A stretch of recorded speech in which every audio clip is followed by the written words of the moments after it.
good morning student. Let's talk the new topic of the same chapter revolutionaries. अब देखिए हमें last day हमने discuss किया कि वहां पे 1815 के बाद क्या होता है, जब नेपोलियन हार जाता है तो वहां पे क्या व्यवस्थाएं चेंजेस होती हैं और एक आइडिया आता है कंजर्वेटिज्म का। कंजर्वेटिज्म मतलब वो पुरानी जो पावर थी चर्च की, मोनार्की सिस्टम की, सोशल इंस्टीट्यूशन की, वो उसको रिस्टोर करना चाहते हैं, वो उसको पुनः पावर में लाते हैं।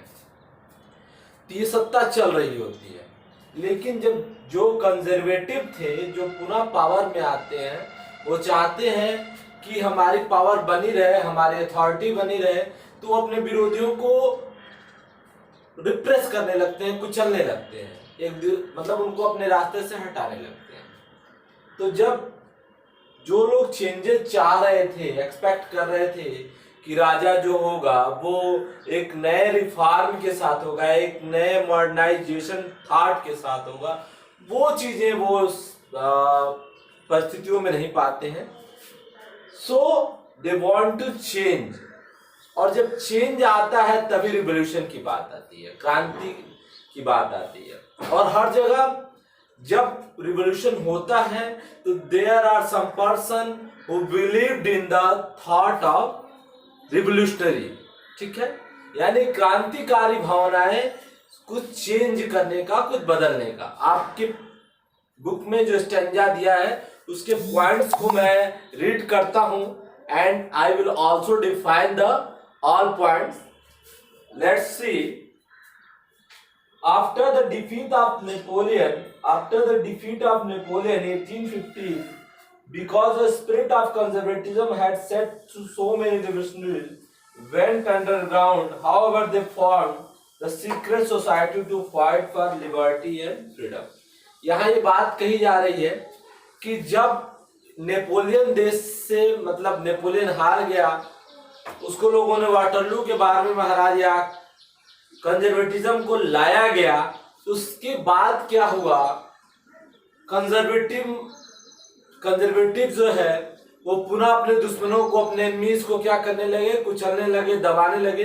यानी फिर वैसे ही मोनार्की सिस्टम की शुरुआत कुछ उस तरीके से हो गई थी जो पहले हुआ करती थी लुई 16 के टाइम में। तो यहाँ वो व्यवस्था नहीं चाहिए, चेंज चाहिए। तो अब क्या है, कुछ जो क्रांतिकारी थे, रिवोल्यूशनरी थे, वो कंजर्वेटिव के टाइम अंडरग्राउंड हो गए। अंडरग्राउंड का मतलब थोड़े समय के लिए आप शांत हो जाएं, और अपनी, ऐसा नहीं है कि आपकी थॉट्स कहीं डेड हो गई है या नहीं है, आप कोई काम नहीं कर रहे हो, काम करोगे, but after some time secretly आप काम करोगे। और वो सीक्रेटली क्या कर रहे थे, अपने स्ट्रेटेजी को प्लान कर रहे थे। इसे इंडियन एस्पेक्ट में भी देखा गया कि Bhagat Singh, Sukhdev, Rajguru, Chandrashekhar Azad, Subhash Chandra Bose, they are also fight for the freedom of India, but secretly they have plan to all strategy against the British empire. तो यहाँ भी यही होता है कि जो रिवोल्यूशनरी है वो क्या कर रहे हैं, स्ट्रेटेजी प्लान कर रहे हैं, इंस्टीट्यूट ज्वाइन कर रहे हैं, वो पार्टी भी बना रहे हैं, ठीक है। In Italy a great revolutionary, और ये केवल फ्रांस में नहीं हो रहा था, विश्व के अन्य हिस्सों में भी इस टाइप के रिवोल्यूशनरी पार्टीज या आइडियाज क्या हो रहे थे, it's spreaded in whole Europe, understood.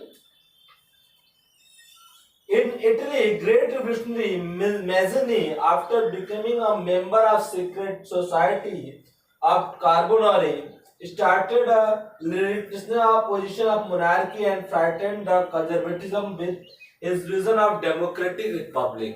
अब जेसुप मैज़नी जो है वो इटली के हैं, और इटली के वो यूनिफिकेशन की बात करते हैं। इटली जो छोटे छोटे स्टेट्स में बिखरा हुआ था, it's scattered in parts of some small state. Jesup Mazzini want to unite to whole Italy and want to a definite territory, ठीक है। सो यहाँ पे यही होता है कि जेसुप मैज़नी जो है वो रिवोल्यूशनरी फीलिंग लेके इटली में आते हैं, वहां पे यूनिफिकेशन के लिए बहुत अच्छा काम करते हैं, और इटली को यूनिफाइड करने का भी काम सारा श्रेय मैजिनी को जाता है। वो वहां के बहुत बड़े रिवोल्यूशनरी हैं। ठीक है, थर्ड पॉइंट है, in July revolution 1813 in France, liberal conservatism overthrew the conservatism Bourbon King Charles X and installed a constitutional monarchy with Louis Philippe its head।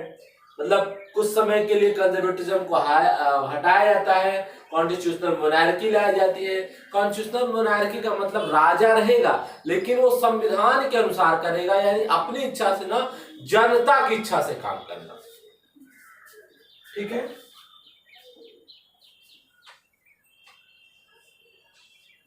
these type of ideas is also running in other part of Europe like Germany, Poland, Belgium, Italy। इधर यहाँ भी ये सब चीजें चल रही थी। ठीक है, in 1848 there was another revolution in France which was republic was established there। The victory of revolutionaries in France encouraged the liberal of other state also। 1848 में 1848 में रिवोल्यूशनरी की एक तरीके से विजय होती है, विक्ट्री होती है। उनके आइडियाज को देश में एक्सेप्ट किया जाता है और सब कुछ खत्म होते होते फिर वहां पे रिपब्लिकन की शुरुआत होती है। मतलब रिपब्लिक गवर्नमेंट, गणतंत्र की शुरुआत कह सकते हैं। लास्ट पॉइंट है, we should not forget the Greek war. हम ग्रीक वॉर को भी नहीं भूल सकते। Independence when Greek revolution started, वहां पे भी एक तरीके का रिवोल्यूशन चल रहा था। टर्की एंड फोर्स, टर्की और उसके लोग क्या कर रहे थे, ग्रीस को एक इंडिपेंडेंट स्टेट बनाना चाहते थे।